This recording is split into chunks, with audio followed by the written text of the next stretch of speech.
ಇದೊಂದು YouTube video ಇದೆ. ನೀವು ಒಂದು ಜನರ ಅಭಿಪ್ರಾಯ ಒಂದು ಹೇಳ್ತೀರಾ, ನಿಮ್ಮ ಪಾಯಿಂಟ್ ಆಫ್ ವ್ಯೂ. ನಮ್ಮ ಪಾಯಿಂಟ್ ಆಫ್ ಇದು ಒಪಿನಿಯನ್ ಅಷ್ಟೇ, ಒಪಿನಿಯನ್ ಅದು.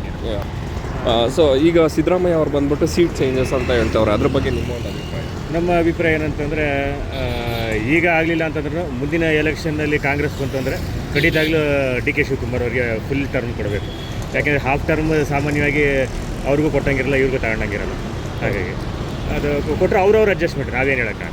ಒಂದು ಲೀಡರ್ಶಿಪ್ ಅಂದರೆ ಎಷ್ಟು ವರ್ಷ minimum sir? 5 years minimum. 5 years minimum. ಅದ್ರ ಮಧ್ಯದಲ್ಲಿ ಈ ಥರ ಚೇಂಜ್ ಮಾಡ್ಬೋದಾ? ಅದು ಅವರು ಪಾರ್ಟಿಯ ಇದು ಅನುಗುಣವಾಗಿ ಆಗಿರೋದು ಅಷ್ಟೇ. ಯಾಕೆಂತಂದರೆ ಈಗ ನೋಡಿ, ಬಿ ಜೆ ಪಿಲಿ ಕುಮಾರಸ್ವಾಮಿ ಅವರಿದ್ದರು, ಅವರಾದಮೇಲೆ ಯಡಿಯೂರಪ್ಪ ಕೊಡಲಿಲ್ಲ ಅವರು. ಆ ಥರ ಆಗಿರೋ ಬದಲು ಇವರು ಅಂದ್ರೂ ಇವ್ರು ಬಿರುಕು ಬಿಡಲಿಲ್ಲ, ಕೊಡಲಿಲ್ಲ ಅಂದ್ರೆ ಇವರು ಪಾಪ ಕಂಟಿನ್ಯೂ ಮಾಡ್ತಾ ಇರೋದ್ರಿಂದ ಅವರಲ್ಲಿ ಒಗ್ಗಟ್ಟಿದೆ ಅಂತಲೇ ನಾವು ಹೇಳ್ಬೋದು. ಓಕೆ, ಹಾಗೆ ಒಗ್ಗಟ್ಟಿರೋದು ಒಳ್ಳೆಯದು ಥ್ಯಾಂಕ್ಸ್ ಪಾರ್ಟಿ. ಸಿದ್ದರಾಮಯ್ಯ ಅವರು ಇನ್ನೂ ಏನೇನೆಲ್ಲ ಅವರು ಇರೋದು ಕೊಡ್ತಾ ಇರೋ ಫ್ರೀ ಇದೆಲ್ಲ ಕರೆಕ್ಟಾಗಿ ಕೊಟ್ಟರೆ ನಮ್ಗೆ ಅಷ್ಟೇ ಸಾಕು. ಅದು ಇನ್ ರಿಟರ್ನ್ ನಮಗೇನೆ ಪ್ರಾಬ್ಲಮ್ ಆಗಿ ಬಂದರೆ ನಮಗೇನು ಆ ಥರ ಅನ್ನಿಸ್ಲಿಲ್ಲ ಸರ್. ಅವರು ನಮಗಿನ್ನು ಒಳ್ಳೆಯವರು ಇದ್ದರೆ ಜಾತಿತ್ವ ಬರುತ್ತಾ? ಇಲ್ಲ, ಯಾವುದೂ ಬರೋದಿಲ್ಲ ಸರ್. ಆರಾಮಾಗಿ ನಡೀತಾ ಇದೆ. ಒಳ್ಳೆ ಯಾರೂ ತೊಂದರೆ ಇಲ್ಲ, ಯಾವ ಜಾತಿಗೂ ತೊಂದರೆ ಇಲ್ಲ, ನೆಮ್ಮದಿ ಇದೆ. ಬಿ ಜೆ ಪಿ ಸರ್ಕಾರ ಬಂದು ಎಷ್ಟು ಪ್ರಾಬ್ಲಮ್ ಆಗಿತ್ತು, ನಗರ ಒಳಗಡೆ, ಚಾಮರಾಜನಗರ ಒಳಗಡೆ ಆಗಿತ್ತು. ಏನು ಮಾಡೋ ಕೆಲಸ, ಏನು ಕಾರ್ಯನೂ ನಡೀತಾ ಇರಲಿಲ್ಲ. ಅದರಿಂದ ಇವ್ರು ಬಂದ ಮೇಲೆ ಸ್ವಲ್ಪ ಪರವಾಗಿಲ್ಲ, ನೀಟಾಗಿದೆ. ಯಾವ ಕಡೆಯೂ ಜಗಳನೂ ಏನೂ ಇಲ್ಲ, ಟೆನ್ಷನ್ನೂ ಇರೋಲ್ಲ, ನೆಮ್ಮದಿಯಿಂದ ಬಾಳ್ಕೊಂಡು ಹೋಗ್ತಾ ಇದ್ದೀನಿ. ಅಣ್ಣ ತಮ್ಮಂದಿರ ಕಂಡಾಗ ಎಲ್ಲ ಬಾಳ್ತಾ ಇದ್ದೀನಿ. ಹಿಂದೂ ಆಗಲಿ ಮುಸಲ್ಮಾನ್ ಆಗಲಿ ಯಾರು ಆಗಲಿ ಒಂದು ಅಣ್ಣ ತಮ್ಮಂದಿರ ಕಂಡಾಗ ಚೆನ್ನಾಗಿ ಬಾಳ್ತಾ ಇದ್ದಾರೆ. ಈಗ ನಾವು ಬಾಳಬೇಕು ಅಂದರೆ ಡೈಲಿ ಬೇಕಾಗಿರೋ ನೀಡ್ಸ್ ಇರುತ್ತೆ. ಬಸ್ ಫ್ರೀ ಮಾಡಿಕೊಟ್ಟಿರೋದೇ ಆಗಲಿ, 2,000 ರೂಪಾಯಿ ಅಕ್ಕಿ ಇದೆಲ್ಲ ಮಾಡಿಕೊಟ್ಟವ್ರೆ. ಆದರೆ ಇದೆಲ್ಲ ಲಾಸ್ ಮಾಡೋಕ್ಕೆಲ್ಲ ಹೇಳ್ತಿರೋದು ಅವರು. ಏನೋ ಅವರು ಜನಗಳಿಗೆ, ಅವರು ಸಪೋರ್ಟ್ ಜನಗಳಿಗೆ ಭಾಳ ಹೆಂಗಸರು, ಲೇಡೀಸ್ ಇದ್ದಾರೆ, ಮಕ್ಕಳಿದ್ದಾರೆ, ವಿದ್ಯಾವಂತರು ಸರಿಯಾಗಿಲ್ಲ, ಯಜಮಾನ್ರುಗಳು ಕೆಲಸ ಮಾಡೋಕ್ಕಾಗಲ್ಲ ಅಂತ ಅವ್ರಿಗೆ ಸಪೋರ್ಟ್ ಮಾಡ್ತಾ ಇದ್ದಾರೆ. ಭಾಳ ಬಡವ್ರಿಗೆ ಅನುಕೂಲ ಮಾಡ್ತಿರೋದು, ಇರೋರಿಗೆ ಬೇಡ. ಸೊ ನಿಮ್ಮ ಸೆಲೆಕ್ಷನ್ ಯಾರು ಇರುತ್ತೆ? ನಮ್ಮದೇ ಸಿದ್ದರಾಮಯ್ಯ. ಯಾರು ಬದಲಾವಣೆ ಬೇಕು, ಡಿ ಕೆ ಶಿವಕುಮಾರ್ ಕೊಡಲೇಬೇಕು. ಓಕೆ, ಈಗ ನೆಕ್ಸ್ಟ್ ಹೇಳೋಕ್ಕಾಗಲ್ಲ. ಸಿದ್ದರಾಮಯ್ಯ ಅವ್ನು ಮುಖ್ಯಮಂತ್ರಿ ಆದಾಗ ಎಷ್ಟು ತಗೊಂಡ, ನೆಕ್ಸ್ಟ್ ಎಲೆಕ್ಷನ್ ಎಷ್ಟು ತಗೊಂಡವ್ರು ತಗೊಂಡಿದ್ದು ಎಷ್ಟು? ಯಾರು? ಸಿದ್ದರಾಮಯ್ಯ ಅವರು. ಸಿದ್ದರಾಮಯ್ಯ 18ರಲ್ಲಿ ಎಷ್ಟು ಸೀಟ್ ತಗೊಂಡ? ಎಷ್ಟು ತಗೊಂಡವ್ರು ಹೇಳಿ? 80 ಸೀಟ್ ತಗೊಂಡ. ಎಷ್ಟರಲ್ಲಿ? 18ರಲ್ಲಿ. ಓಕೆ, 18ರಲ್ಲಿ 80 ಸೀಟ್ ತಗೊಂಡ. ಓಕೆ, ಬಿ ಜೆ ಪಿ ಬಂದು. ಇವ್ರು ಏನು ಮಾಡಿಬಿಟ್ರು, ಕಾಂಗ್ರೆಸ್ಸು ದಳ ಸೇರಿಬಿಟ್ಟು ಸರ್ಕಾರ ಮಾಡಿದ್ರು. ಅವನಿಗೆ ಚಡ್ಡಿ ಹಾಕಿ ಬರೋಲ್ಲ, ರಾಜೀವ್ ಗಾಂಧಿಗೆ ಪಂಚೆ ಉಡಕ್ಕೆ ಬರೋಲ್ಲ.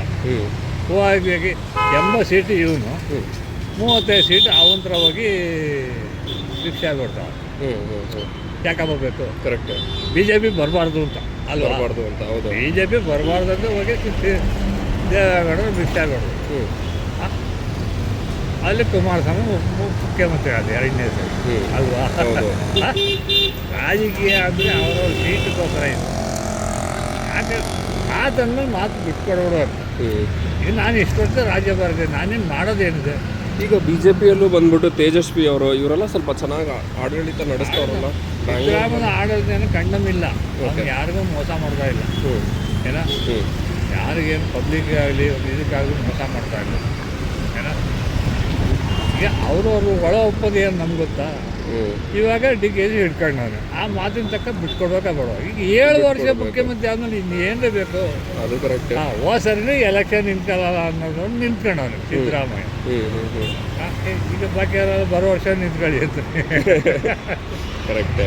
ಸೊ ಇಲ್ಲ ನೀವು ಹೇಳೋ ಪ್ರಕಾರ ನಿಮ್ಮ ಒಂದು ಅಭಿಪ್ರಾಯದಲ್ಲಿ ಯಾರು ಬಂದರೆ ಚಂದ ಇರುತ್ತೆ ಅಂತ ನಿಮ್ಗೆ ಅನ್ನಿಸ್ತದೆ? ಡಿ ಕೆ ಸಿ ಕೊಡ್ಬೇಕು, ಬಂದರೆ ಚಂದ ಅಂತಲ್ಲ. ಡಿ ಕೆ ಸಿ ಪಾಪ ಎಷ್ಟು ವರ್ಷದಿಂದ ಅವನು ಕಾಂಗ್ರೆಸ್ಸಲ್ಲಿ ಇದು ಮಾಡ್ತಾಯಿದ್ರು, ಕೃಷ್ಣಸ್ವಾಮಿ ಇವ್ರ ಕಡೆಯಿಂದ ಮಾಡ್ತಾಯಿದ್ರು. ಅವ್ರು ಬಿಡೇನಿಲ್ಲ, ಅವನು ಯಾವ ಪಕ್ಷದಲ್ಲಿ ಎಗಿರಲಿಲ್ಲ. ಯಾಕೆಲ್ಲ ಎಗರ್ಕೊಂಡೇ ಬಂದಿರೋದು. ದಳ, ಬಿ ಜೆ ಪಿ, ಕಾಂಗ್ರೆಸ್ ಎಗರ್ಕೊಂಡು ಬಂದಿರೋದು. ಅವನು ಯಾವ ಪಕ್ಷಕ್ಕೆ ಎಗರ್ಕೊಂಡಿಲ್ಲ, ಒಂದೇ ಕಾಲಾಗಿ ನಿಂತ್ಕೊಂಡ. ಯಾವಾಗ ನನಗೆ ಬಂದೇ ಬರ್ತೀನಿ ಅಂತ ಬಿಟ್ಕೊಡ್ಬೇಕು.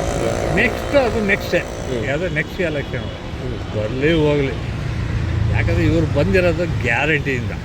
ಗ್ಯಾರಂಟಿಯಿಂದ ಬಂದಿರೋದು. ಈಗ ತಮಿಳ್ನಾಡಲ್ಲಿ ಇರೋದು ಯಾವುದು AMDMK MDMK ಎರಡು, ಅದು ಬಿಟ್ಟರೆ ಇನ್ನು ಯಾವುದೂ ಬರಲ್ಲ. ಪಶ್ಚಿಮ ಬಂಗಾಳದಷ್ಟೇ ಇನ್ನು ಯಾವುದೂ ಬರೋಲ್ಲ. ಬೇರೆ ಬಿಜು ಪಟ್ನಾಯಕಿಂದನೂ ಎಷ್ಟು 10 ಸಾವಿರ 12 ಸರಿ ಮುಖ್ಯಮಂತ್ರಿ ಆಗಿದೆ ಬಿಜು ಪಟ್ನಾಯಕ್ ಪಶ್ಚಿಮ ಬಂಗಾಳದ. ಓಕೆ. ಸೋನಿಯಾ ಗಾಂಧಿ ಮಮತಾಗೆ ಟಾಂಗ್ ಕೊಟ್ಟು ಅವ್ರ ಪಕ್ಷ ಬೇರೆ ಕಟ್ಟು.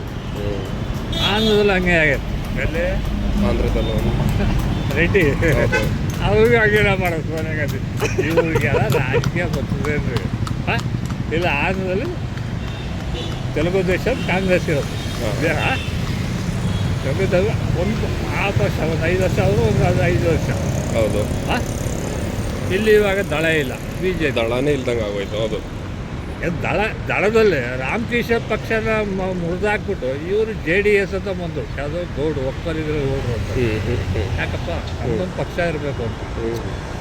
ಈಗ ರಾಮಕೃಷ್ಣ ಮುಳುಗೋದ, ಪಕ್ಷ ಮುಳುಗೋಯ್ತು. ಈಗ BJP ಬಂದರೆ BJP ಪಕ್ಷನ ಹಂಗೇನೆ ಮುಳುಗೋದು. ಹೌದಾ.